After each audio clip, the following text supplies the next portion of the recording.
Hey guys, subscribe for daily content. And if you're shopping for gear, make sure you check out the description for the newest items at some of the very best online retailers. There's also links for some of the items that I personally recommend. Thanks!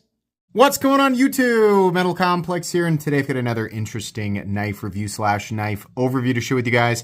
This is the Kizer Submarine, part of their Laconic series knives. Initially I thought, did they just forget the O? Is this like a Laconico, collaboration? No. The Laconic line of knives through Kizer represents like their ultra value line. So you still get all of the Kizer, execution and quality, but you don't have to pay as much as some of their more premium stuff, which honestly is already priced pretty well. So that's cool that Kizer is naming a line of knives, to really get after that sort of value area in the knife world. And I'm happy to say that Kizer has done a good job here. So thank you so much to Kizer for sending this knife in for review. Thanks to my patrons for supporting me. And please make sure to follow me on Instagram at metal_complex. This knife is available. I will link it right down below. As I suggested, it's not very expensive at all. So if you guys want to check that out, it does help my channel and use those links, but that's up to you. Let's go ahead and get a measurement. Overall length of the Kizer Submarine, which is named, for obvious reasons here. I'll let you guys take a look at the box. It looks like a submarine. All right. The overall length is about 7.35. Blade length coming in at 3 1/4. Cutting edge coming in at 3 1/8. How about some size comparisons? Any custom scales you see here can be found down in the description under Original Goat or Flytanium. So up against the Cold Steel AD10, and let's do the Demco AD 20.5. Much closer to the size of the AD 20.5. How about up against the Spyderco, whoops-a-daisy, Spyderco PM2. One of these days I'm going to get myself deploying these back to back because they all have different deployment mechanisms or methods.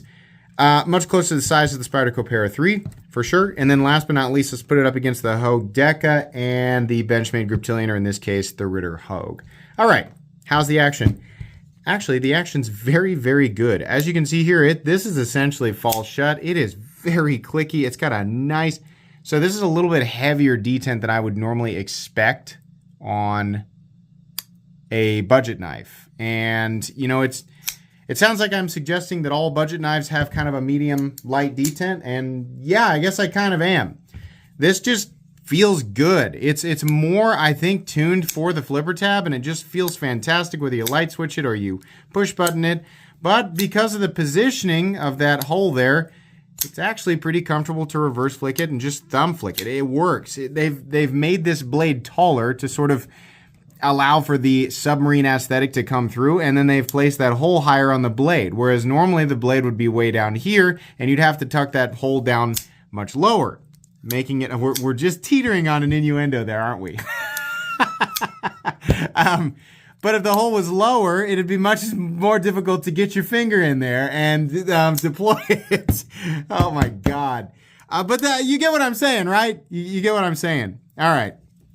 It works. The action's good. Access to the lock bar is also good. Pivot action is very smooth. This is some of the highest quality action I've felt in this territory, for sure. Let's go ahead and do carry profile. So thickness up against the Spyderco Para 3. It's about the same. Much different there. Length and height up against the PM2 and Para 3.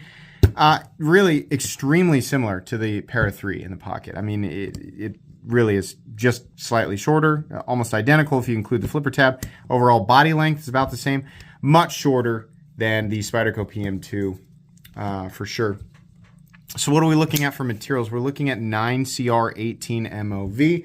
At least that's what Blade HQ listed it as.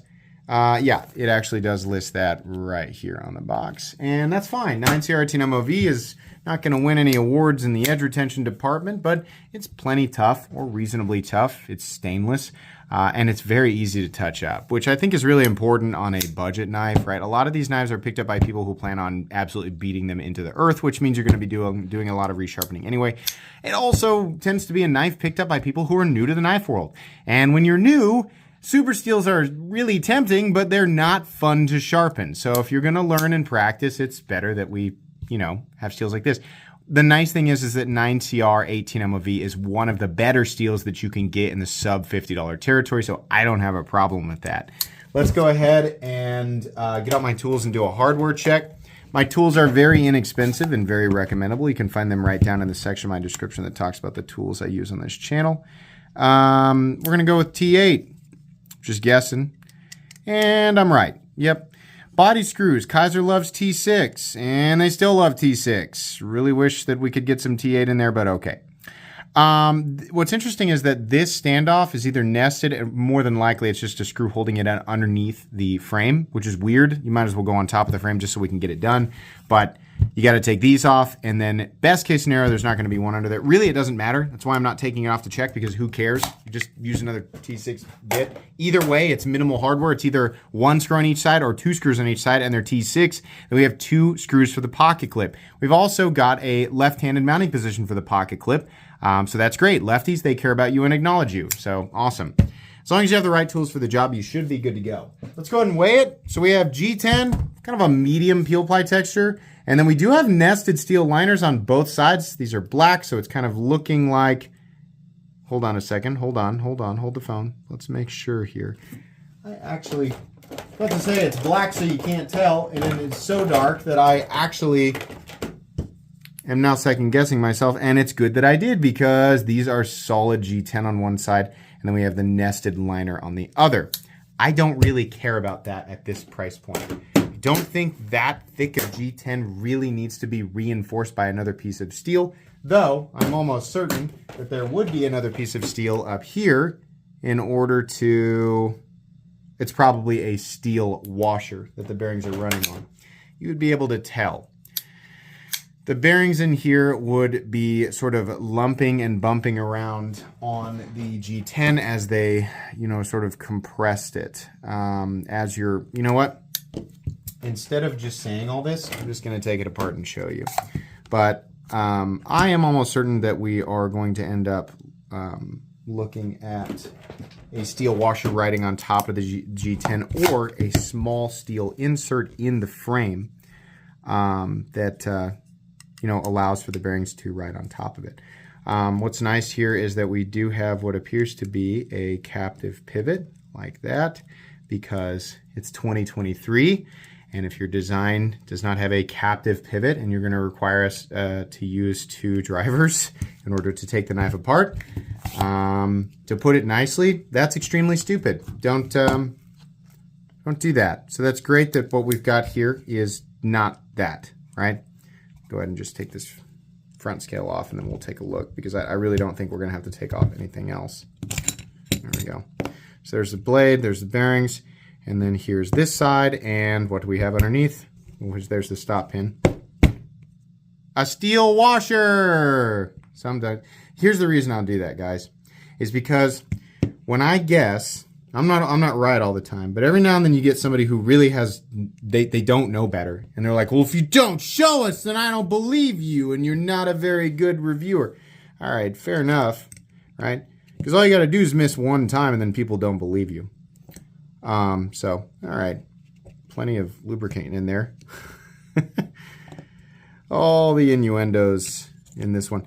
But yeah, that's generally going to be the case. If the knife is running on, just to back up what I was saying, the reason that it's not necessarily, always 100% necessary to do that and check is because while some companies will make the mistake of not doing a captive pivot, no company that's worth, checking out will make the mistake of running bearings on top of G10, because it doesn't work, and you will immediately start to experience problems. You have to have a steel washer in there for the bearings to ride on. Otherwise, things start to sort of mash down and indent. And what that does is it makes the action extremely poopy in a way that you really don't need to be like me. You don't need to be a professional knife reviewer to know that there's something wrong with the action. Boy, that went together incredibly easily, and it's very, very smooth and still centered. Do we still have perfect centering? Ooh, let's highlight that. Yeah, that's real nice. Very cool. I don't always disassemble the knives, right? But in that case, it was a good opportunity to do it, and showcase that Kizer knows how to do the simplest of things on the inside to make this easy on people and put together a quality product with good tolerances. So, anyways, let's move on here. Blade stock thing. Oh no, wait. Let's weigh it. G10, a single nested steel liner, and then a piece of 9CR 18mm coming in at 3.25 ounces for roughly the same amount of blade. So pretty good ratios there. And I would venture to guess very nice balance. In fact, perfect balance right behind the pivot and right in the middle of that primary index finger position on the knife. So that's great. I have no issues there. Let's go ahead and I was thinking about how difficult it is to continue talking when you're doing something like disassembling a knife. So when Nick Shabazz does that, when he does his disassembly, videos, and he continues to talk, it's that much more impressive because it's not, my brain has one, like I can do the things that I'm used to doing, but as soon as I have to focus on something like disassembling a knife and then keeping everything going so I don't have to like go back and cut it, it's actually pretty difficult to do. So hats off to Shabazz. The blade stock thickness is about 110,000, so definitely on the thinner side. All right, moving forward here, can you use the little fuller to reverse flick it? Kind of, but it's pretty smooth and pretty shallow, so you're going to be slipping off of it pretty quickly. Just realized somebody's probably going to have that question. This looks like a tiny submarine, and it is a flipper tab with probably the most classic blade handle profile of all time. No, this is not a copy of anything. There are literally thousands, if not tens of thousands of knife designs that utilize the exact same handle shape. But the blade is fairly unique. It kind of reminds me of a Shane Seibert design, you know what I mean? It looks good, right? And it does look like a little submarine. What's the benefit there? I don't know, not really anything other than just a little bit of aesthetic. If you're really into submarines, well, here you go, right? Especially if you like knives and submarines, holy crap, have I got a knife for you. Billy Mays here. I'm kidding. But the hole there, like I was saying earlier, stumbling around to avoid the automatic innuendos, it actually is placed a bit higher. So it is easier to access, and I like that. They've made an enormous flat right here. I don't know why they couldn't have brought it up a bit. I suppose it takes away from that submarine aesthetic. And then you have a little bit of room to drop down to, honestly, a fairly thin cutting edge. I mean, it's not really all that thick of a blade stock to begin with. There's really, to my knowledge, no other benefit to having this shape. I mean, you got a little thumb ramp right here, so I guess that's there. You got a little, obviously a tip good enough. I mean, the geometry of the drop point blade and where they have that flat ending is a reasonable amount of durability at the tip, but it's pretty thin. So I wouldn't be doing anything crazy with this, right? But you got a nice amount of belly, pretty straight right here, and then the curvature's all out towards the end. It'll work for EDC, obviously. I mean, it's kind of hard to make a blade that's not going to work for EDC unless you have like a reverse Tanto Hawkbill serrated, Tuesday Octopus High Five Surprise. Like those generally don't work very well for EDC, but a simple submarine drop point will work just fine. It says Kizer on one side. It says submarine on the other, which I always think is dumb, right? That's a lot like driving a Corvette and then having a windshield banner that says Corvette. Oh, golly. Hey, thanks, mister. Hey, nice Corvette there. Wasn't sure until I saw that it said Corvette on the windshield. My God, why? Why?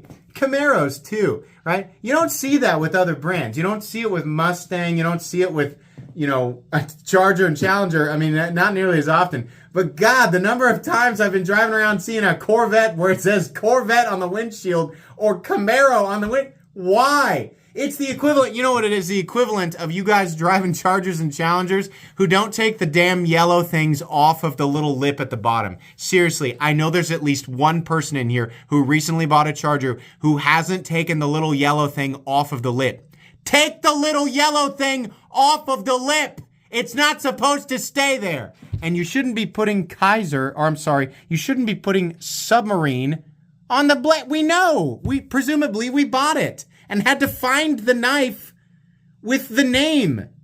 From reviews like this, ironically, it's kind of a weird inception moment here.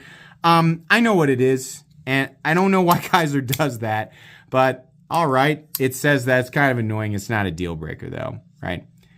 No contouring, chamfered edges, honestly, reasonable ergonomics. They got a clip that probably didn't need that straight bill there because that just mushes into the pocket seam thickness, right?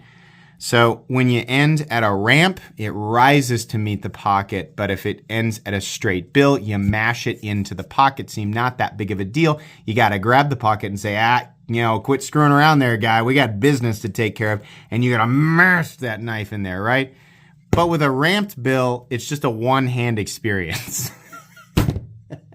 So yeah, that's what I prefer, but it's not a deal breaker. Ergonomics, honestly, are pretty good. Index finger position complemented nicely by the thumb ramp there. So great. There's no lanyard hole. Oh my God. Who cares? The clip, like I said, is ambi. The mounting positions are ambidextrous, so that's nice, right? Left-handed people, they care about you. It's very easy to manipulate a right-handed liner lock, so it's nice to always have the option to mount the clip where you want it. We've already established it runs on bearings, and we have a stop pin located in its traditional position with a bit of shouldering, no blade play up, down, left, or right, no lock stick, no pivot lash, no double clutch. Very nice detent. Very nice. Yeah. Perfect centering. Just show that off again. With no detent lash. It's a $48 knife. The unique element here is that the blade looks like a submarine. I mean, let's be real. I turned that into a 15-minute review, but there's roughly 5 minutes of information here. But this is how I like to do it, right? I like to take you guys on a journey, on an experience. Type 1, my full video gang, down in the description. If you watch this whole ridiculous review from start to finish, type 1 down in the description. It's all right. I'll acknowledge you. But yeah, that's what I like to do, you know? Is it recommendable at $48? Yeah, I think so. It's not anything, oh my gosh, amazing. I've never seen anything like it, but it's pretty good. I think Kizer will do an excellent job in this territory. It's not like they've never been in this territory before, but now that they're here, I would imagine they'll be pretty darn competitive. It would be nice to see them use other steels outside of 9CR 18MOV, perhaps some 14C28N. Hey, maybe some 154 CM. That'd be pretty nice to see. I don't know. That's wishful thinking. But in any case, I think this is good. This is going to go on my cheap knives I like playlist and my recommended knives playlist. It's not. It's got a little bit of style, but not taking any risks. It's still a full-on utilitarian design, made well. Good tolerances. Okay, that's going to be pretty much it. Please make sure to follow me on Instagram at metal_complex. If you enjoyed this video, leave your like. Leave your like? Leave your like. You have one. Leave it. Leave a like. If you'd like to check out my other content, I do, of course, have lots of videos of knives that are either expensive or inexpensive that I do or don't like, so check those out. And if you enjoy all my content, go ahead and click on that Metal Complex logo right there and subscribe because there's definitely more coming. Thanks again for watching, everybody, and have a great day.